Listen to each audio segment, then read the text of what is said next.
Awesome. So yeah, my name's Abby. I'm from a digital marketing agency in Surrey, and I'm the head of page social there. So what I'm going to be speaking to you today about is going to be really focused on e-commerce brands, and specifically e-commerce brands that are advertising on Meta, but there'll be key takeaways for you no matter what sector you're coming from, basically.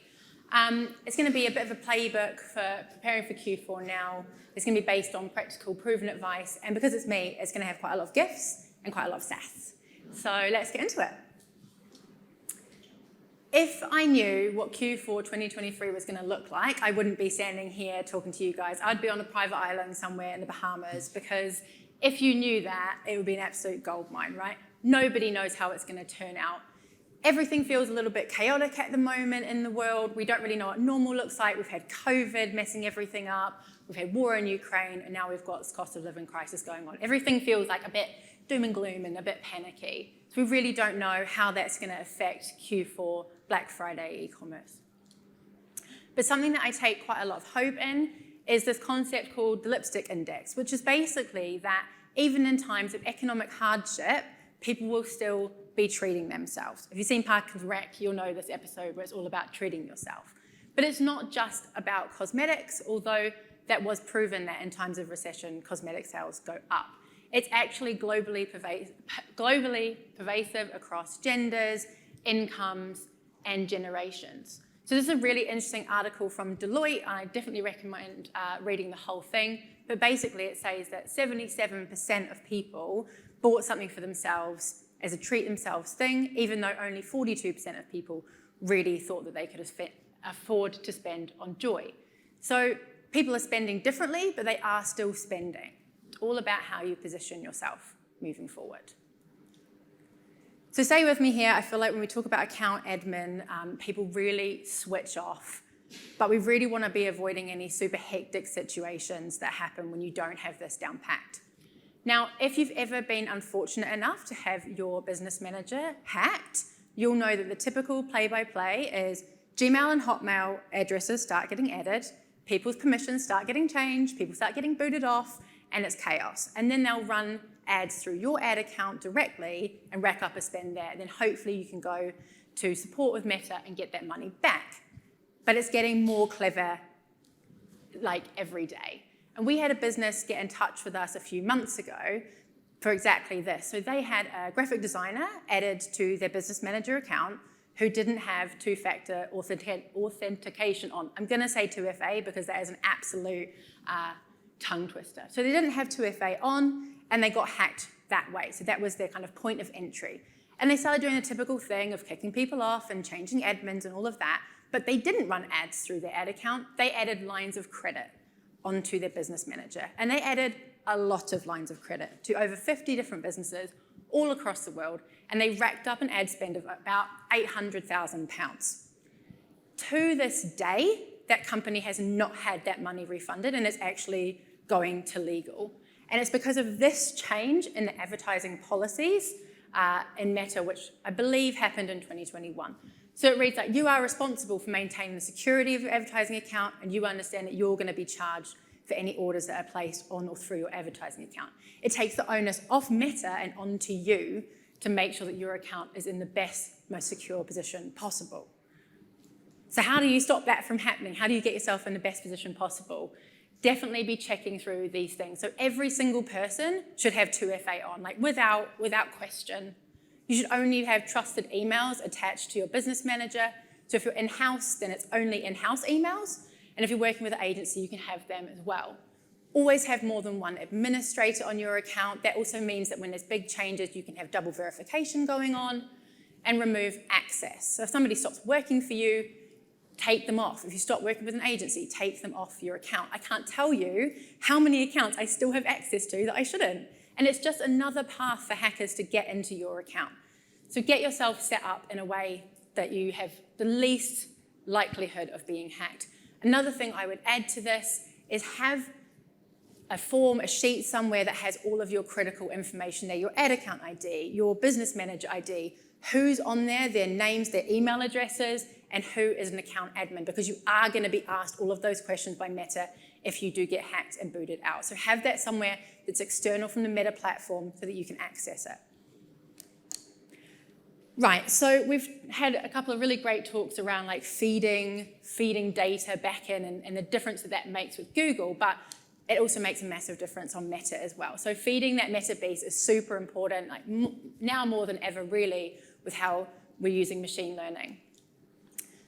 Often when we go in and we audit Meta ad accounts, we see that pixel implementation is kind of done as like a, bam, okay, that's sorted, we don't need to worry about that anymore.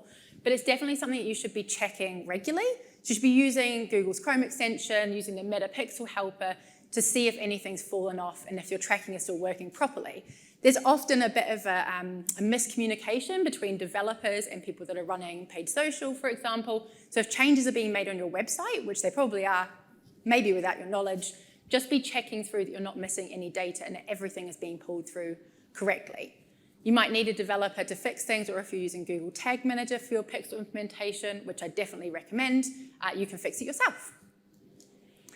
The other thing is getting Conversions API set up. So Conversions API is basically like a way to feed back the information from your website and your CRM directly back into Meta, and it allows Meta to kind of find the most accurate audience for you and lower costs as well. So if you are using Shopify, if you are using BigCommerce, WooCommerce, you can actually do this really easily through Events Manager with a partner integration. So definitely have a look into that if you haven't already got that set up. If you're wanting to be testing new campaign types and you've heard about some things and you want to be using those in Q4, you really need to start testing them now. So Advantage Plus shopping campaigns is basically like Meta's answer to Google's Performance Max. And it is all about leveraging machine learning to help you kind of reach valuable audiences with less time and greater efficiency, which all sounds great. And if it worked like that and it was perfect every time, everybody would be doing it and I wouldn't have a job. So there is still things that you need to be doing and feeding back into it for it to work. So some of the top tips, and you'll be prompted to do this anyway when you set up an Advantage Plus shopping campaign, but you should always be segmenting your existing customers versus your new customers. That should be a really clear, defined line. Then we would say that you should allocate around 5 to 10% of your budget to that. You can upload up to 150 creatives. I wouldn't necessarily say you should do that because your design team is going to have an absolute meltdown, but you should be uploading at least 20 different ad creatives. And by that, I don't mean the same ad in 20 different color SKUs. I mean different concepts that you can test and then finesse to see what works best. Typically, we'd suggest that you start testing with around 7 to 8%, at 7 to 8 times your typical CPA. And you do need to give it time. Like with anything with machine learning, you need to give it a bit of time to see results. We've tested this with a lot of different clients, and some of them, it's straight off the bat doing well, and sometimes it takes a couple of weeks and a bit of finessing to start seeing results. But this is the way that Meta is kind of going, so it's definitely worth starting to test that out and get yourself ready for Q4. If you're an e-commerce brand, obviously Q4 is like the big boy. It's the big, big dramatic period where you're going to be putting most of your spend into. But the likelihood is that you've got smaller promotions throughout the year to increase revenue there. And actually, while that's obviously very important in terms of your bottom line, it's also a really great opportunity to learn what works in a promotional period, because it is different than what works in your always-on BAU. So again, like when we audit accounts, we often see that there's been a hell of a lot of tests just for test's sake. So onto the color SKU thing, if you're testing having all of your ads in a blue color SKU versus a pink color SKU, and it comes out the blues on top, are you really going to run everything in blue? Like, I know that design is important, but it's more important to be testing things that have a meaningful impact on your creative decisions and your account. So this is an example from one of our clients, Wool in the Gang. If you're a knitter or crocheter, I'm actually not, but they're like a boutique knitting brand, like not your grandma's knitting, basically. On the left, you've got the Black Friday creative for 2020, and it's very like stock standard Black Friday. It's just black. It doesn't really give you much context on the brand. It did well because it was 2020 and everybody was taking up weird crafts like, knitting or baking bread or whatever. But actually in 2021, throughout the year, we tested out different ways of pushing promotions. And what we found in the end was a simple solution, but it had a big impact. And it was leaving on our strong BAU creative and simply changing out the headline had the biggest impact in top funnel. We were still getting across the brand messaging. We were still engaging with customers and they could see the sale there. Only thing I would caveat that with is we saw that do really well on Facebook, but not particularly well on Instagram, just because of how the layout is. So have tests that have meaningful impact on your creative decisions. Don't just test stuff because you have a testing budget. That's pointless. So a few things that you should be testing in your promotional periods is I would always suggest that you're testing ad concepts rather than testing against specific products. You probably know what your hero products are anyway, and you don't really need Meta to be pushing that. So an example of this is one of our clients, who's the screenshot there, Advantage Nutrition Program. They're like a skincare supplement brand. And their hero product is a product called Skin Acumax because it really helps to alleviate symptoms of acne. So if you've ever had acne in your life, you know that you will throw a hell of a lot of money at that. Of course, it's their hero product. So there's no point in us testing in promotional periods, testing Skin Acumax against one of their other products. It's always going to come out on top. It's always going to get the most spend towards it. But what we can test there is different ad concepts. So does it work best if we talk about testimonials of people that had acne and then used Skin Acumax? Is it talking about the fact that it's shown in Vogue? Is it what's going to get people across the line? And then you can push that out into your other products as well. Definitely test percentage off versus strike through. Like, I am not a quick maths girl. If it's not 25% or 50% off, I'm out. I can't figure it out. I need to see it stroke through and then know what I'm saving. Really important there. Timeframes for your retargeting audience is also super important. So if you're an e-commerce brand with a relatively like middle ground price product, then it's probably a 30-day. Like, I don't remember the websites I was on 3 months ago. There's no point in serving me an ad about it. But if you are a brand that has like a higher price point, and you've got a longer consideration period, you might want to be testing out those different retargeting lengths to see where that fall off is. And the other thing to always be looking at is the bigger picture of your ads, right? Like, when they get to your website, what are they doing? Where are they falling off? And using things like heat maps and having a look at scroll depth and stuff like that to see where people are dropping off. And we saw this with, we also run like our own e-commerce brands. We have an e-scooter brand that we were running some sales for, and we saw that we were getting a hell of a lot of add to carts, but nobody was purchasing. We're like, oh, that's really weird. So we had a heat map on the website so we could see where people were being, and we also were looking at scroll depth, where they were dropping off. But we also had just an open chat where people could talk to us, and it was a really useful bit of feedback. And what we figured out was the percentage off wasn't getting auto added to the cart. So people were having to go back out and then put in the code, which was stopping people. Now, I can't bother doing that. I'll just buy it from somewhere else. I'll get Pure Electric, whatever it is. And the other thing was we didn't have the right kind of payment methods for people. It's a bit of a higher price point. We needed things like Klarna, and we needed things like Apple Pay to kind of put that trust into the product because it's quite a new brand. So understanding the bigger picture as well, not just, oh, this creative works well, or, you know, this CTA works well. If you're not running Advantage Plus shopping campaigns, you probably know that a big thing of advertising in 2023 is there's just a shorter lifespan to top funnel audiences, right? And when we take over accounts, what we often see is that people really hold on, like they get really emotionally invested into audiences that have worked well before. They're like, no, but it worked well in 2020. It's like, yeah, but it's not working now. And what you don't want to be doing within your accounts is paying the price for inaction. Like, if you're still trying to get the results from that top funnel audience that stopped working 3 months ago, you're just going to be wasted spend. So don't be afraid to be out there testing different strategies and different audiences quite quickly, being quite agile with it. This is all really dependent on how much you're spending, but typically what we will do is we'll have a bank of top funnel audiences ready to test, and we'll be swapping them out kind of every 3 to 4 weeks. But again, that really depends on how much budget you're putting behind it.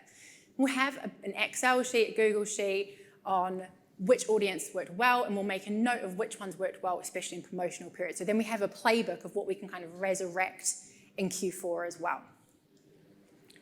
If you're in-house or you've been working with a brand for ages, it's really hard to think outside of what you've already tested. It can sometimes feel like, we've tested everything about that, I don't know what to do. And actually, Google Analytics audience categories is a good place to start. For sure, some of it's pretty generic. Like, I've never seen an account that doesn't have food enthusiast 30 minutes, because people like to eat, and they like to eat quickly. Like, it's not a surprise. But you can get some kind of good tips for getting outside of that typical audience persona. My big tip is to get into a brainstorm with people from outside of your bubble. So if you're in-house, it might be like, coercing the sales team to come and have a chat with you about who they're speaking to, you know. Or if you're in an agency, what we will do is we'll bring in people that don't work on that account just to come and have a chat with us. Usually we entice them with like Cinnabon or coffee or whatever, and they'll come and have a chat with us. And it's just so good to get like another brain on it that isn't living and breathing that brand.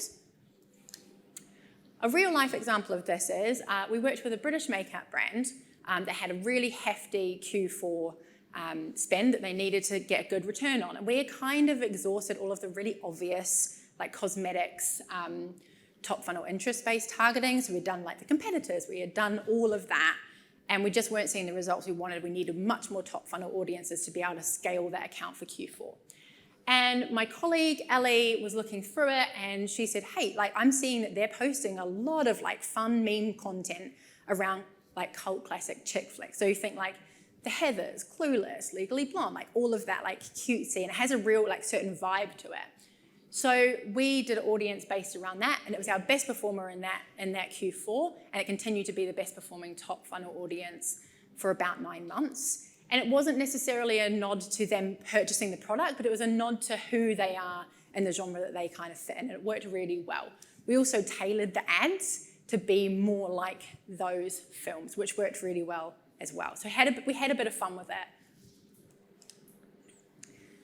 A big thing as well, like with all of the changes that are going on in this industry and like losing data or not being able to be reliant on data from Meta, is you should always be building your first party data. And obviously the best way of doing this is by offering people something worthwhile. People are quite loath to give out their information now, so you better be giving them something good back in order to do that.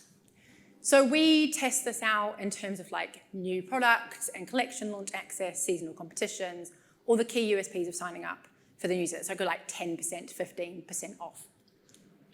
But there's quite a few things to consider when you're building your first party data, because it is not all equal. If you are an e-commerce brand and you are just wanting to get as many as you can, as many leads as you can through, use in-platform leads. Don't make people leave and go onto your website, because I don't know if this is just because I'm a bit cynical working in digital marketing for so long. People are lazy. Like, don't make them do stuff. Often, Facebook and Instagram will automatically fill in those forms, so it is literally just a tick box yes, and then you've got their information. Don't make them go to a website and fill out an elongated form. Now, if you're like B2B, then obviously it's going to look very different, but this is for e-commerce. Number of leads really doesn't mean anything if they're not converting, like at all. So this is an example from one of our clients from this year. And you can see that the amount of leads that we got through running competitions was 75%. And then the amount of leads we got from running ads around signing up to the mailing list for 10% off was only 25%. And if we look at the cost per lead, mailing list is higher at like 23 pence, and competition is quite low at 14. Now, if you are looking at these numbers and going, oh my God, when I run leads, then like they're not this low, this is an absolute anomaly. Like, this brand is very well known in the UK and people just lap it up. So a normal good cost per lead is actually like £1 or under. So don't freak out if you're not seeing those results. But actually what we always see is that mailing list, people are much more likely to go on to purchase. They've already got that intent to make their first purchase, to use that 10 or 15% off.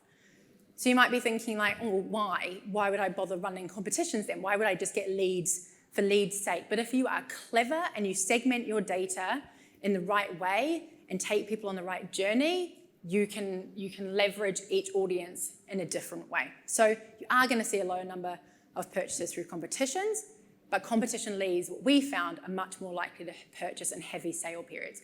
But they're not going to be much more likely to purchase in heavy sale periods if you've treated them the same as somebody that's signed up for your mailing list and you've bombarded them with new products and all of that. You need to have a different email strategy for the different segmented audiences that you're bringing in.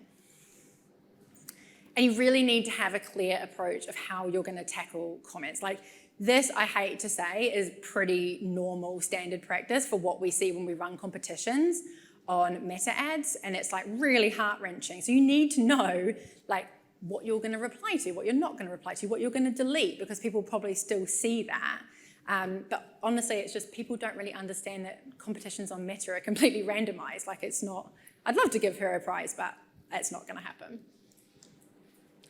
And it sounds so glaringly obvious, but make sure that you are targeting your first-party data. Like, so often we see that people have put all this effort into building up these audiences and then they're not utilizing them, not taking them on a clear customer journey, and they don't have a clear plan for what they're doing with that data. So, to sum it up, 100% get your business manager secure. It doesn't take that long, and it could save you so much grief moving forward. Feed that beast like Metapixel Conversions API, get those set up, always be checking your Metapixel, making sure that that's functioning.